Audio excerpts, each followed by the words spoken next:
Hi, I'm Matt Elder. I'm joined here by Brandon Palmer. Here in this podcast, talk about the current economic situation in the English Premier League and how there's almost a sense of free trade amongst ownership within clubs in the EPL.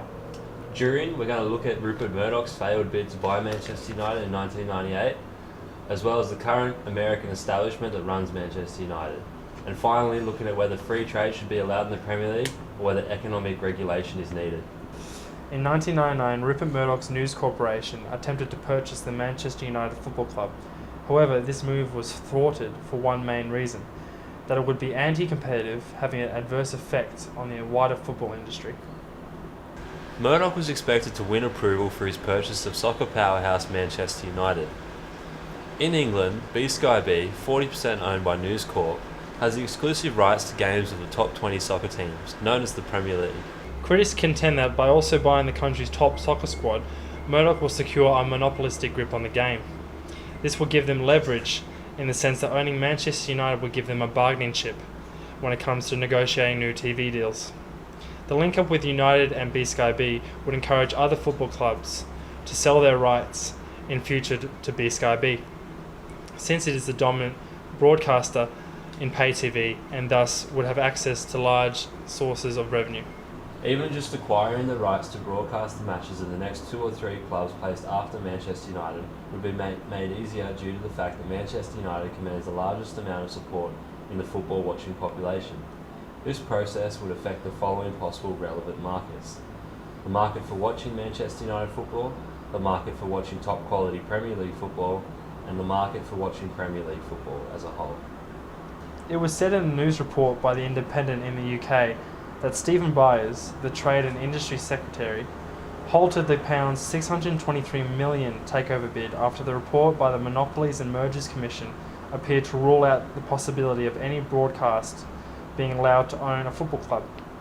Mr. Byers was quoted saying, "Under almost all scenarios considered by the MMC, the merger would increase the market power which Sky B already has as a provider of sports premium channels." Although this buyout of Manchester United was not allowed, another buyout not long after was one that caused excitement but also controversy. In September 2003, it was announced that Malcolm Glazer had bought a stake of 2.9% for approximately £9 million, and by June of 2005 he had acquired 97.6% of the club's stock, allowing him to forcibly buy out the remaining 2.4%. By the time he had acquired the entirety of the club's stock in mid-2005, he had paid upwards of £800 million. The dismay that arises is largely due to the manner in which Malcolm Glazer generated capital enough to buy the club. He did so in loans, secured against Manchester United as an asset. Of the £800 million it took to buy the club, it is suspected that £700 million of that was loans secured against Manchester United as a club. This resulted in the club having a liability for the loans and the repayments, as well as the interest that they would generate. The magnitude of their joint debt is estimated and fluctuates in the hundreds of millions. In reaction to this, at times hostile takeover, a small group of disgruntled fans detached and created a new club, ironically named FC United of Manchester. Another group that carries animosity towards the Glazer takeover is the Manchester United Supporters Trust. This organisation was formed back in 1998 during an attempt by Rupert Murdoch to purchase the club. It began as 4 concerned fans and at last checked had 205,116 subscribers to the cause. The organisation's website promotes the slogan of working towards a future where United's owners have the same priorities as its fans, thus clearly not taking a pro-Glazer stance. Organisations like this would see the entirety of the club's record-breaking revenue put back into the club's footballing infrastructure, instead of repaying loans made at the time of takeover. The presence of the Manchester United Supporters Trust is at every game, identifiable by the green and gold retro scarves they wear, a clear sign of an anti-Glazer stance. Economic free trade is one of the key principles founded upon in the EPL. The old Football League had a more restrained approach towards administration within the league. At the beginning of the 92-93 season, all of the 22 division teams had moved to the Premier League setup, a setup where the clubs would be encouraged, on the back of an outlandish influx of television money, to become commercial entities within their own right. However, in determining whether the Premier League's stance on economic free trade is justified, we need only look at how it has affected the league and the clubs involved in the last 20 years. The league is undoubtedly more prosperous. The Deloitte Annual Review of Football 2013 dubbed the English Premier League the richest in the world, with £2.4 billion estimated worth, a 50% increase on the second place Bundesliga. But what we're really looking at is how ownership can affect the steering of a club to success and prosperity. Two famously successful examples are Roman Abramovich and Chelsea, as well as the most recent relationship between Manchester City and Sheikh Mansour bin Zayed. Chelsea FC was bought by Russian billionaire and Forbes regular Roman Abramovich in June 2003. The effect he had on the club was almost instantaneous, taking a club that had finished 6th, 6th and 4th in the prior 3 seasons to a club that challenged for the title in each of the 3 seasons after, winning 2 titles and coming second to Arsenal's Invincibles in the 03-04 season.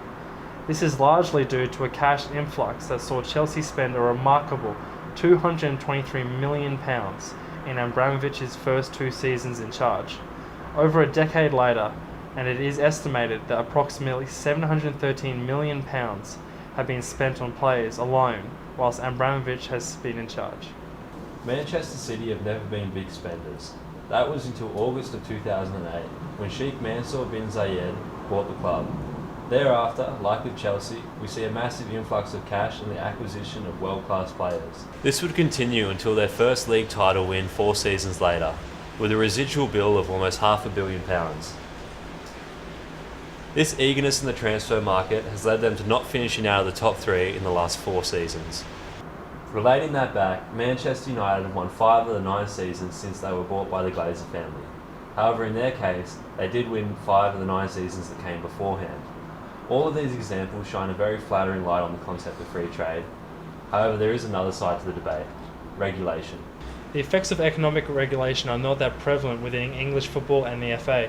A good example of where economic regulation directly affects football will be in the Hyundai A-League competition and the FFA. The football system in Australia has shown that it does not allow for the game to expand at a rapid pace, and must be subjected to the demands of the FFA.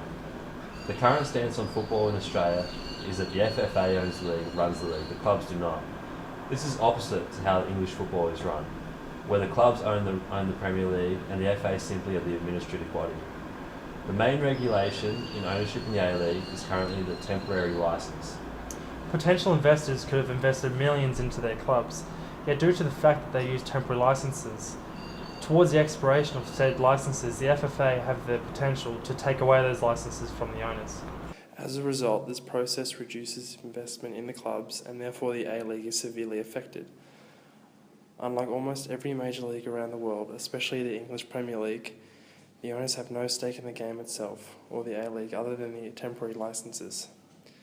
This means no long-term strategy or organisation takes place that involves the club owners.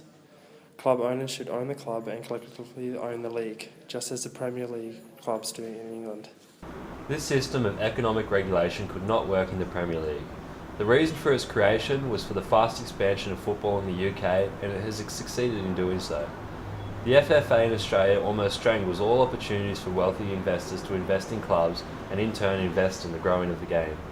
The Premier League has an ideal football ownership system in terms of managing to sustain substantial growth for the league. Having said all of that, what stance should the Premier League be taking in regards to economic free trade, or should they be looking at some kind of regulation? Looking at the examples for both free trade and regulation, it's hard to argue against the Premier League and their stance on free trade from a commercial standpoint. Well, that's right. Man City and Chelsea both thrive post-acquisition. This allows clubs to take the reins of their own success and steer towards goals that are mutually beneficial for both clubs and the owners. Having said that, there is still regulation within English football.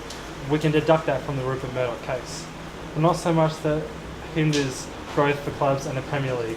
Thanks for joining us for this podcast. Hope it's been informative.